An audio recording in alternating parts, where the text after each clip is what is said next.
So, in between fixing bikes for the Free Bikes for Kids project, I obviously come across quite a lot of older bikes. So I do quite a lot of what's called resto-modding to these bikes.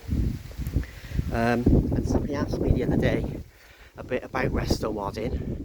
And one of the things they asked was, what are the rules of resto-modding? Well, the beauty of it is, there are no rules to resto-modding. Typically you start with a 80s or 90s MTB, and you just do what you want. So in some cases you might go with a 1x drivetrain like this one, and this specialised with a 1x, or you can stick with what's there and just modify other parts of the bike. So changing the handlebars on any bike changes the bike dramatically. So this would have had straight handlebars on it, straight 90s MTB handlebars, and this just turns it into a really cool sort of cruisery pub bike.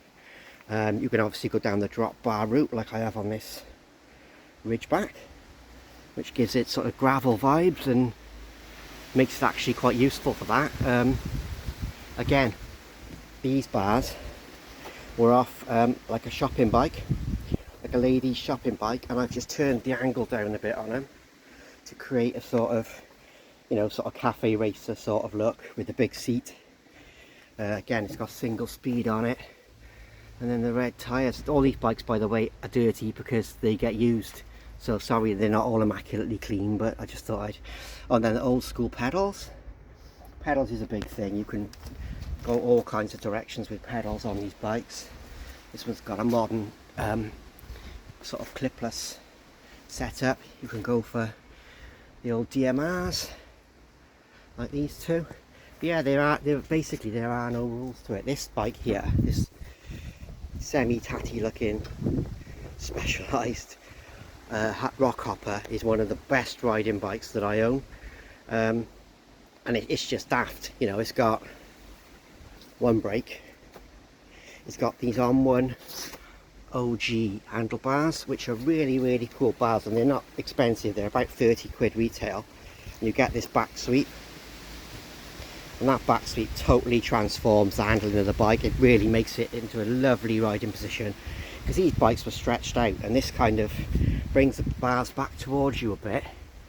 But this thing gets so much attention when it's out and about. And then we've got some old school shocks on there, quad catcher, little light on the back here on the brake mount for only running the one brake, and the 1x drivetrain, modern stem, and a lot of these bikes have got friction shifting.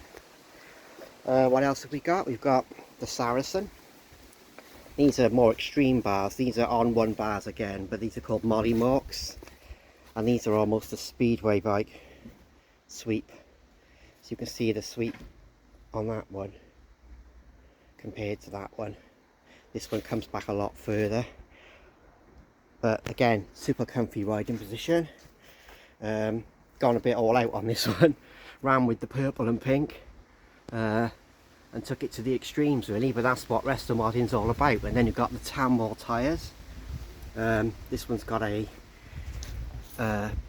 snowflake front rim, got your little Lego valve caps, and then you just pick out colours from the frame basically and pull the bike together. But this, again, this thing, I get stopped and people ask questions, and these are all 90s, sort of early to mid 90s bikes really, apart from the rock hopper, which I think is a 99, but this lot certainly are older than that. And then you've got things like fixie shopper. Again, change the bars, change the bike. So I put a set of wide mountain bike bars on in place of the skinny straight bars that were on it. It's a fixie, this one. White cables, funky seat.